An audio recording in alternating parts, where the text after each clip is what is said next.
Olá, eu sou Denise Abreu e hoje eu quero falar com você sobre cuidar. Quem é que não tem a relação de cuidado com alguém ou com alguma coisa?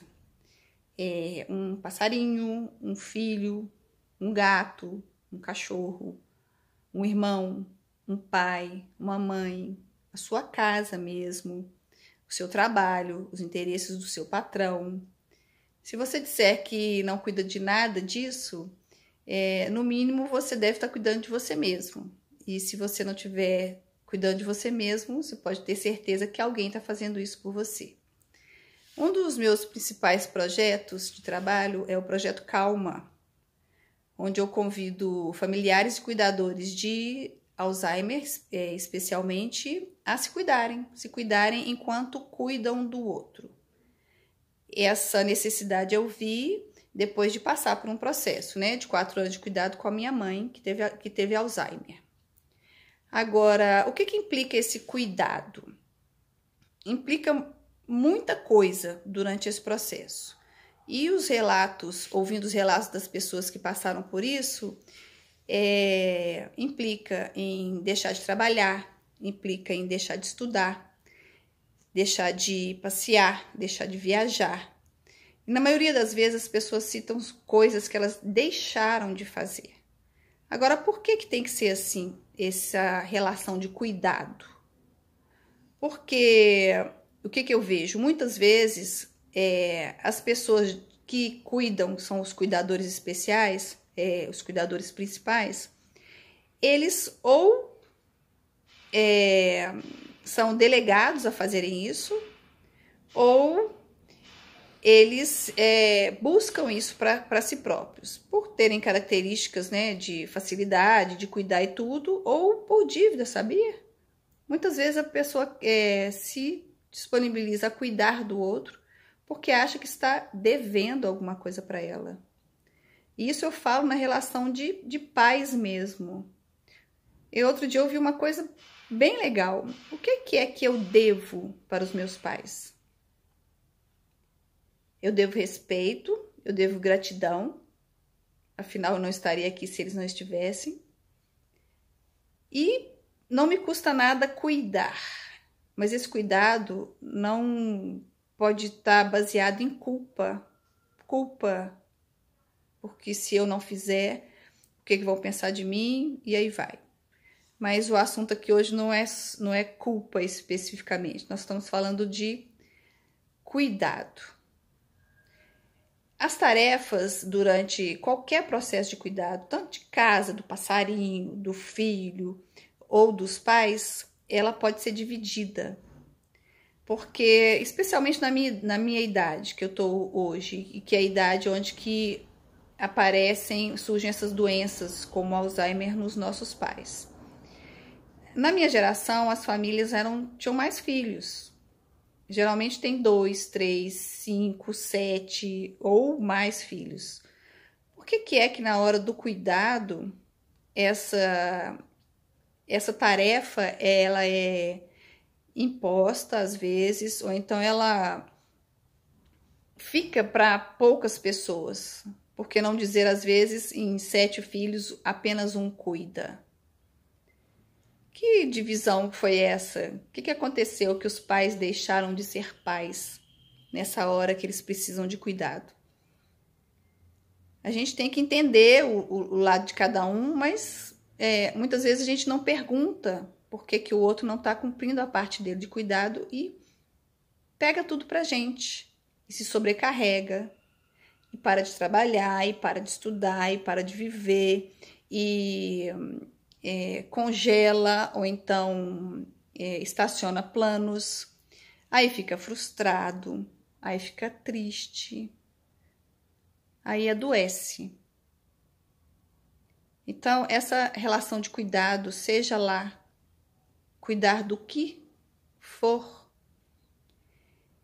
tem que ser pensada, porque a gente não tem que dar conta de tudo. Só que se a gente não fala que não dá conta, como é que o outro vai ficar sabendo que a gente não está conseguindo? O convite meu hoje é para você que exerce algum tipo de cuidado e acha que você está sobrecarregado, para você pedir ajuda. Conversa com seu marido sobre o cuidado com seus filhos. Conversa com seus filhos sobre o cuidado com a casa, com o quarto deles, com as tarefas da escola deles. Conversa com seus irmãos sobre o cuidado com seus pais, que doentes ou não estejam necessitando de alguma ajuda. E se eles não estiverem conseguindo ajudar nesse cuidado, algum tipo de tarefa eles vão conseguir. Quem sabe vocês sentam, conversam, distribuem, se organizam, começam a entender o que um dá conta de fazer, o que o outro dá conta de fazer. Fica melhor distribuído. E quando distribui melhor assim, a gente está se cuidando. Eu estou falando como cuidadora principal que eu acredito que fui. E sei que meus irmãos vão concordar com isso. Muitas vezes eu me senti sobrecarregada, mas muitas vezes a culpa dessa sobrecarga era minha mesma, porque eu não pedi ajuda. Achava que eu dava conta de tudo. Mas quando eu verbalizava, corriam todos para ajudar. Cada um pegava uma tarefa, a gente distribuía e ninguém ficava tão sobrecarregado. Não tem mal nenhum em falar que você não dá conta. Então, o convite aqui hoje, mais uma vez, é para você se cuidar. Porque imagina só, a doença de Alzheimer especificamente, minha mãe foi um caso diferente. Ela viveu 4 anos só com a doença, porque ela tinha doenças associadas, então ela faleceu mais rápido. Mas tem paciente de Alzheimer que vive 5, 8, 10. Já ouvi falar de paciente com Alzheimer que viveu 15 anos. Imagina se você está sozinho nessa tarefa de cuidado com seu pai ou com alguém que precisa de você ali todo dia. Você nunca vai torcer para essa pessoa morrer, né? A gente quer mais que eles vivam, mas faz essa conta. Imagina estacionar a sua vida por esses 15 anos.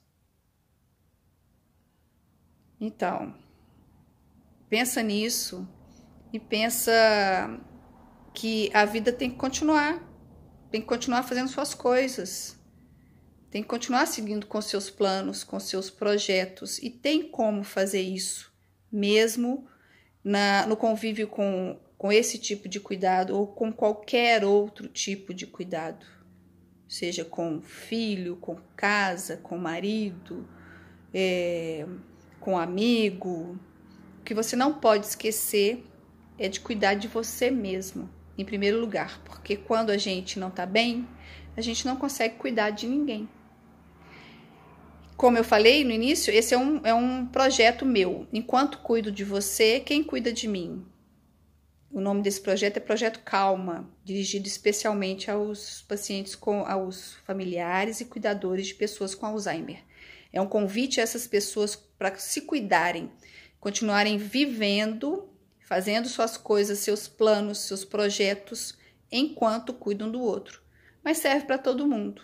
Você enquanto mãe, você enquanto irmã, você enquanto esposa ou enquanto marido. Quanto você tem se cuidado, quanto você tem aberto mão de coisas suas em função do outro, mas ficando frustrado com isso.